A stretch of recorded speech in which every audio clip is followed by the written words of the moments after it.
Good morning. My name is Reverend Onyx. I'm the chief priest at Lady of the Circle in the Oaks here in Lexington, North Carolina. I'd like to thank you for joining me again for a little video that I'm making. This morning I'd like to talk to you about working tools. Now, when you think of religious ceremony, you think of vestments, incense, things like that. Generally speaking, they're not required for any type of religious observance, although they do add to the atmosphere of ritual and are good for focus. But it seems like today that a lot of books are calling everything that you could possibly use in ritual a working tool. But in all actuality, the term working tool only specifically refers to 9 items. Initiated Wiccans of specific traditions are expected to know the proper use of these tools. And it seems like the trend to label everything a Wiccan could possibly use as a working tool encourages the idea that to be a good Wiccan, you've got to go out and buy a whole ton of stuff. This is not true. You don't need a whole lot of trinkets. Even the working tools will have little to no effect if you don't understand the meanings behind them. So I'm going to talk about the working tools a bit.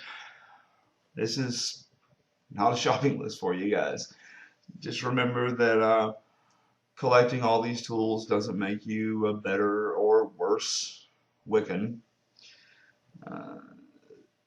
I believe that one very appropriate tool is far better than a whole bunch of tools that you don't understand the meaning behind. And it also seems to me that most people who have a whole bunch of showy, beautiful tools generally don't have a clue as to their actual purpose. You can't buy knowledge, you can't buy experience. All that comes with time. I would also like to talk just a moment before we get into the list of items about warning you about advertisements of items that are specifically or specially blessed or consecrated. These blessings, probably of really good intent, will have no or at least very little effect on your use of the tool in ritual. First of all, if you think about it, your tools are your personal tools. And most Wiccans don't like the idea of people handling their personal tools, much less intentionally putting energy into them. So let's move right on to the list. First up is the athame. It's the ritual dagger, the ritual knife. It's traditionally black-handled, traditionally double-edged. It's used for directing energy, commanding of spirits, making symbolic divisions, such as casting the circle, etc. You may have heard that the ritual dagger, the athame, must be dull. It's all right to feel that the dagger or the athame should only be used in ritual, but if you're going to incorporate an athame into your ritual, you should be comfortable with its nature. A dagger is a weapon. The athame is a blade. Blades, by definition, have an edge. Now, you might keep your particular athame dull for safety reasons, but dull is not part of the athame's definition. A lot of people believe that an athame should never be used to cut physical objects. This goes back at least as far as Janet Stewart Farrar's book, The Witch's Way, although it's not mentioned in the publicized version of Gardner's Book of Shadows. But there is, in fact, a mention in the published Book of Shadows by Joel Gardner, of cutting marks into other tools with the athame. The ferrets in their book explain that the athame is only for ritual. The logic that they use is that cutting with it profanes the item. So the objection is actually more for non-ritual use than specifically for cutting. Today it seems that most people who spout this, that it should never be used to cut, are people who try to prove to the world that we're not sacrificing babies with our athames. It's actually a silly argument because anyone who cares won't believe it anyway. Next up for bid is the sword. Now the sword, they're commonly used in group work such as covens, etc., but are just a bit large, unwieldy for solitary use. Its use is primarily the same thing as the athame. Next item mentioned as a working tool is the bowline. Now the bowline is traditionally white-handled. It's used for ritual cutting, most often of herbs and such. A lot of times they're used by those who believe that an athame should not be used for cutting. It is included in the Gardnerian Book of Shadows. Next we'll talk about the wand. Now the wand, it's used for directing energy and inviting spirits. Now some people believe that the wand and the athame can be used interchangeably. No. They're different. The athame is used to command, while the wand welcomes. There's a big difference there. Your choice of tools should depend on what you're using it for, and should depend on which power you're approaching and what type of relationship you're intending to enter into with that entity or power. For example, you don't command a god. Not a good idea. Now, you'll see wands crafted for different reasons, even for specific spells. But this is usually not necessary. The use of wood, or which wood you would use, is generally dictated by what the purpose of the spell is and what the purpose of the wand is. Wands are probably the most marketed tool out there. I mean, there's hugely ornate metal wands all the way down to a relatively simple stick. One is not better than the other. I admonish you to find one that's appropriate for you and for the use that you're going to put it to. Don't worry about just buying whichever one looks the coolest, because that has no bearing on its ability to function as a working tool for you. Now, next on the list is the cup or the chalice. The chalice's most obvious use is to hold a drink. It's generally, used to pass among the group. It can be used as a vessel to hold water as an element of the West. It's also used as a representative of the goddess, especially when used in conjunction with a male tool in symbolic great rite. Be careful when you're purchasing a chalice. There are a lot of very decorative pewter chalices. But remember that pewter was traditionally made with lead. Although most of the newer ones are lead-free, Just make sure that any chalice that you choose made of pewter or anything has no lead in it. Because remember that lead is a poison that can cause permanent brain damage. And if you add a liquid into the pewter chalice or goblet and then you drink it, guess what? You're taking in lead. So be careful. Next is the pentacle. This is simply an object that has a pentagram inscribed on it. So there's really no use in going into a huge dialogue or diatribe on exactly what it's used for. It's used to represent the North in most traditions.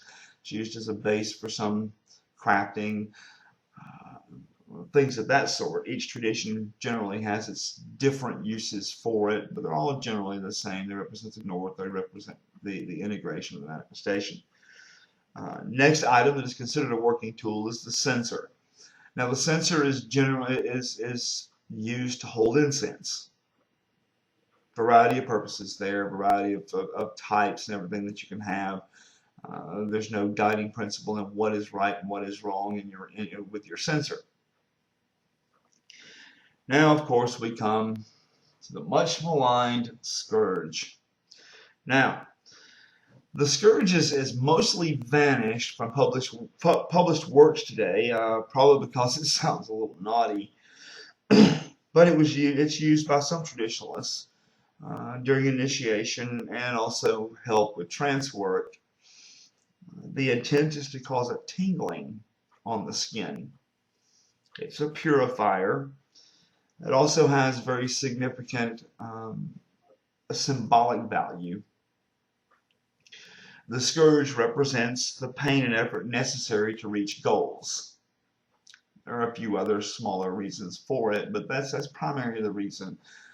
It goes into the whole concept of you must be willing to suffer to learn. Some traditions use it, more traditional traditions use it. Some of the more modern ones don't. And the last things that are listed as traditional working tools are the cords. Now, within a tradition, cords can denote the degree of the wearer.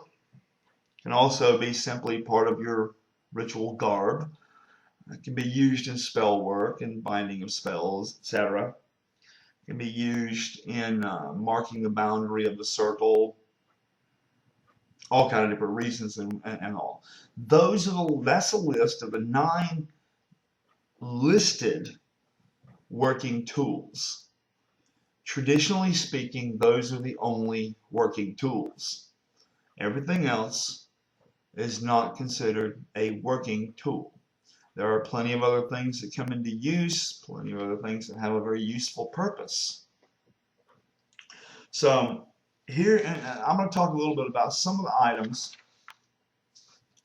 that are generally in modern day considered to be working tools, but traditionally they're not considered so. The broom or the besom, its use in modern Wicca is probably derived from the mistaken belief that if witches were accused of using brooms, then brooms must be a part of the old religion. The fact of the matter is, back during the old witch craze, what we sometimes refer to as the burning times, witches were more often depicting riding sticks rather than brooms. Brooms or besoms are generally used for purification. Wiccans or will use it to sweep out or sweep clean the ritual space. At a hand fasting, the couple generally jump over the broom at the end of the ceremony, symbolizing a move into a new life together, sweeping clean everything behind them, fresh new start. Now, another thing that is generally considered to be a working tool is candles. Now, candles are sometimes placed in the 4 quadrants of a circle. They can be colored in accordance with the quadrants. They can be the same color. There's a lot of times there's at least 2 candles on the altar, one representing God, one representing Goddess. They can be ornate, simple, used in spellcraft, not considered a working tool. The cauldron, again, is not considered a working tool. It's generally thought of as a larger version of the chalice and for most of its use. Like the besom or the broom, modern Wicca probably picked up the cauldron due to its popular imagery in witchcraft. Robes. Although some people don't wear them and prefer to work skyclad, robes are sometimes thought of as a working tool. Whatever you choose for your robe or your ritual garb for that matter, you should be comfortable. If you choose to put on symbols or symbolism or whatever, please make sure they're appropriate. If you're looking for a Halloween costume, maybe you should rethink the idea of having a ritual robe. And the last item that I'm going to talk to, the last item up for bids, is the staff. Now, some people will replace the wand with the staff in group work, and this is fine. Just understand that it's not generally considered a working tool, while the wand is. Some people use a fork staff. Staff comes in forks, which is referred to as a stang. There are a lot of different reasons for that symbolism, and I won't go into those at this time. But these are just a few of the items that I've heard referred to as working tools. And specifically speaking, traditionally, they're not working tools. Now, it might just be an issue of semantics on my part. You know, you can call it what you will. But if you refer to all ritually used items as working tools, in some circles, you might lose a little bit of credibility because some of those out there understand that traditionally there are only 9 tools. Speaking freely here, I don't mean to say that I don't mean to say either you have to have all 9 working tools in order to be a good witch or a good Wiccan, and I'm not saying that if you have any of the others that you're not a good witch or Wiccan. You use what you're comfortable with, but make sure that whatever you use, you understand. You research and you feel inside. You do that introspection and you feel what the symbolism is. There's no use in using anything, whether it be a tool or whatever, if you don't understand its meaning. Remember that tools and items used in ritual are triggers. They are used to help bring about a certain frame of mind, a ritual frame of mind, and for that reason they're considered triggers. So if you have any questions or comments, please let me know. I would love to hear from you. If you would like to cross-post this, reblog it, whatever, please do. Get the word out there. Let people know that I'm talking. If you want to, tell them I'm full of crap. I don't care. Just get the word out there. Let's get talking. If you like what you see and you're not already, please subscribe to my content. Check out the shrine on the internet. Check out the Facebook accounts. Look into us. Just find out who we are. Talk to us. Let us know you're out there. Let us know whether you agree, disagree. Let's talk. Like I've always said, I don't care if you think like me. I just want you to think. So until next time, this is Reverend Onyx. May you blessed be.